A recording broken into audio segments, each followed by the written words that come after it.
Oke, halo semuanya, selamat pagi. Jadi pada pagi hari ini, di video ini kita bakal belajar TM13, di mana ada dua chapter nantinya, ada chapter 17 sama chapter 19. Kita ke chapter 17 dulu tentang Finance Forecasting and Planning. Di sini kita bakal belajar gimana sih cara perusahaan itu forecasting dan memplankan alur keuangan di perusahaan.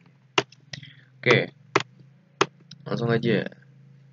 Pengantar tentang finance planning. Nah, jadi tujuan utama dari penyiapan rencana keuangan adalah untuk mengestimasi kebutuhan keuangan masa yang akan datang. Udah jelas ya, kalau perusahaan kan dia menggunakan asumsi going concern ya. Jadi perlu dipikirkan matang-matang dan direncanakan kira-kira gimana sih kebutuhan keuangan di masa yang akan datang. Karena kita nggak bisa sembarangan aja dalam melakukan pengeluaran ataupun penerimaan nantinya. Nah, sebagian perusahaan itu biasanya menggunakan tiga jenis dari perencanaan. Yang pertama itu ada strategic planning, kemudian ada long term finance planning, sama short term financial planning. Bedanya di mana? Kita lihat di slide selanjutnya.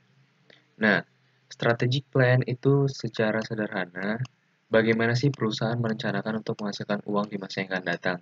Hal ini digunakan sebagai panduan bagi seluruh perencanaan lainnya. Nah, jadi inti dari strategic plan itu seluruh perencanaan si perusahaan. Jadi gimana sih seluruh perencanaan perusahaan sampai perusahaan itu nanti benar-benar selesai gitu. Jadi benar-benar strategic plan ini biasanya tercermin dalam ADART perusahaan. ADART. Oke, kemudian ada long term financial plan. Jadi ini lebih lebih di bawah dari strategic plan. Jadi rencana keuangan yang biasanya 3 sampai 5 tahun doang. Jadi ini biasanya tercermin dengan adanya estimasi laporan laba rugi maupun balance sheet atau neraca perusahaan.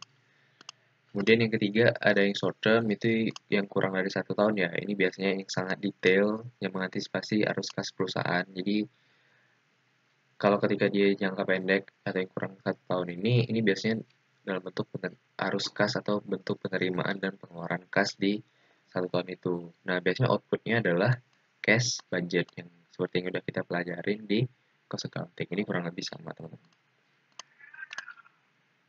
Kemudian, mengembangkan rencana keuangan jangka panjang. 3 langkah dasar atau 3 step yang utama. Yang pertama adalah membuat perakiraan penjualan atau forecasting the sales. Nah, yang kedua adalah kita menyiapkan pro forma financial statements. Biasanya kita di sini pakai income statement sama seperti yang udah tadi dijelasin slide sebelumnya, ada income statement sama balance sheet atau neraca.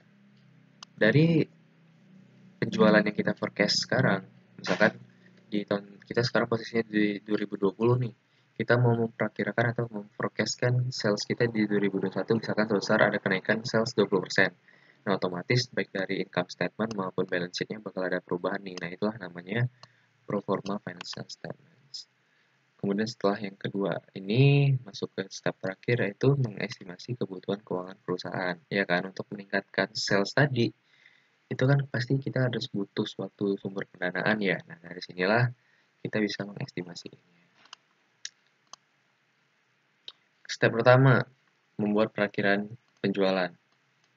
Gimana sih cara forecasting sales tadi? Biasanya ada dua cara ya teman-teman. Yang pertama, kita melihat data historis, yaitu tren penjualan masa lalu. Sama seperti dividen, kalau dividen kan kita juga bisa melihat growth-nya ya, atau pertumbuhan dari dividen itu pakai aritmetik atau geometrik. Ya. Itu kan sama-sama sumbernya dari data historis atau data yang lalu. Nah, kurang lebih sales juga seperti itu teman-teman. Untuk mencari growth-nya si sales itu bisa melihat data historis yang lalu. Kemudian yang kedua, pengaruh segala bentuk pengantisipasian kejadian-kejadian yang mungkin berdampak besar pada tren tersebut. Ya, kita juga bisa ngelihat nih misalkan di beberapa tahun lalu kita ada penurunan sales dan kita ada ngelakuin suatu kebijakan biar mengantisipasi penurunan sales tadi. Itu kan kita bisa ngelihat efek dari kebijakan yang udah kita terapkan. Nah, dari situ juga bisa menjadi acuan nanti sekiranya kalau ada penurunan sales lagi, efektif nggak sih kita melakukan kebijakan yang udah kita lakukan sebelumnya tadi.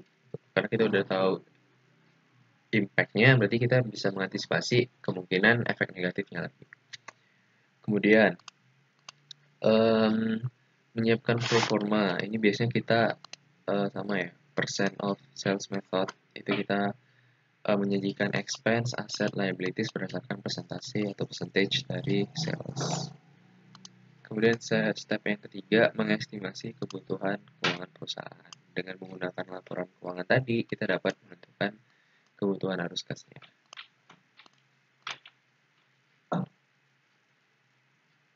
Nah, ini ya contohnya ya.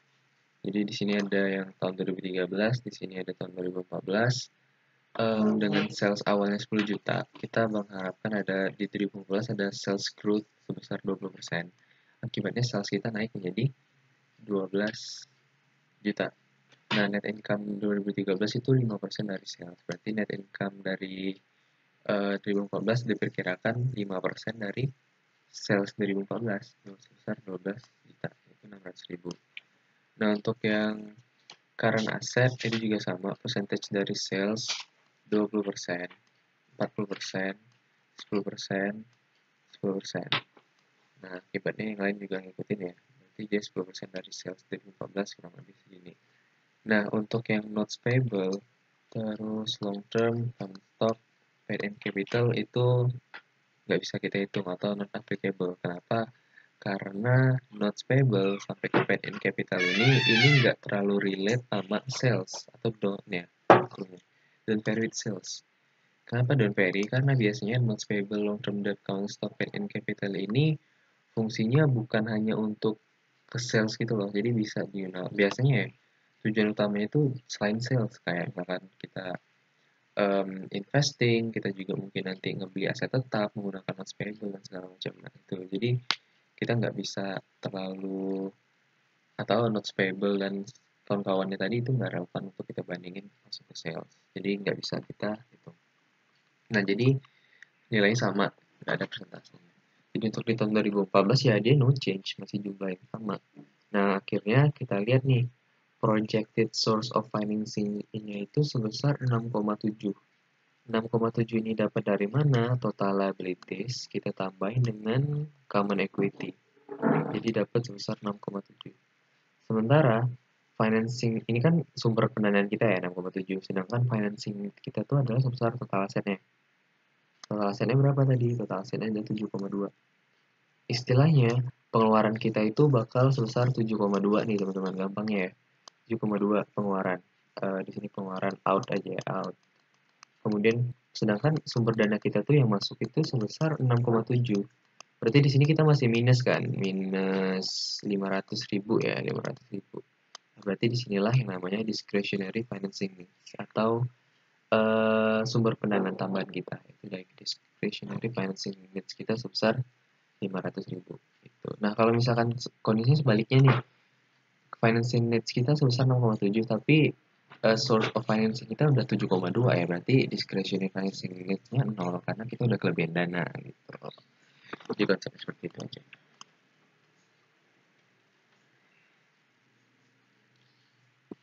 Oke, kita lanjutin di video selanjutnya.